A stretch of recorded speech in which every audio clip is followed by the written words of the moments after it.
Quran mentions, do do they think that we created mankind in jest, just for amusement's sake, and that there is no wise purpose behind our creation? There's no intent and wisdom behind the creation of humanity.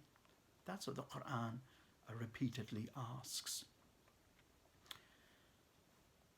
Of course, Muslim scholars will tell us that the purpose of our being here is, to put it in one way, threefold. Firstly, the Quran says, وَمَا خَلَقْتُ الْجِنَّ وَالْإِنسَ إِلَّا لِيَعْبُدُونَ, that we didn't create mankind nor the jinn species except that they may worship me. So it's about worshipping God, drawing closer to God through loving submission.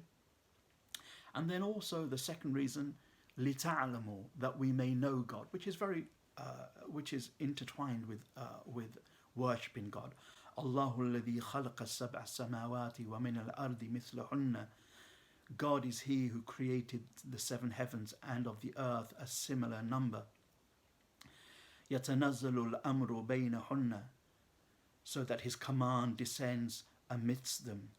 لِتَعْلَمُوا أَنَّ اللَّهَ عَلَى كُلِّ شَيْءٍ قَدِيرٌ وَأَنَّ اللَّهَ قَدْ أَحَاطَ بِكُلِّ شَيْءٍ عِلْمًا, that you may know God has power over all things and that He encompasses everything in knowledge.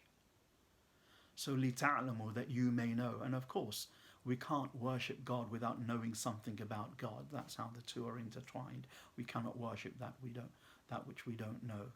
And so most of the Quran tells us about God, either in terms of His beautiful names and attributes, or His af'al, his actions, the divine acts. And these af'al Rabb, the acts of the Lord, is what the Quran wants us to quote unquote see with the eye of the heart, to see God's hand behind all things. So when we begin to see God's hand behind all things, whether it's God who gives us our sustenance, whether it's God who controls the natural forces of the wind or the rain, or whether it's God who unfolds for us our destinies, or whether it's God who keeps us safe, or whether it's God who sends down calamities upon us for various wisdoms and purposes. The Quran wants us to see in the world at large the traces of God, or the divine acts, the af'al Rabb. So in one verse the Quran will say, وَمَا رَمَيْتَ إِذْ رَمَيْتَ وَلَكِنَّ اللَّهُ رَمَى. It was not you who threw when you threw, but it was God who threw. So when the heart gets to that stage, it is said that the heart is worshipping Allah, worshipping God as though seeing Him. And تَعْبُدُ اللَّهَ كَأَنَّكَ تَرَى, to worship God as though you see Him, which is the highest way of worshipping God with that spiritual realization. And the third reason why we're here, after to worship God, to know God, or to know God, to worship God, to be custodians of the earth.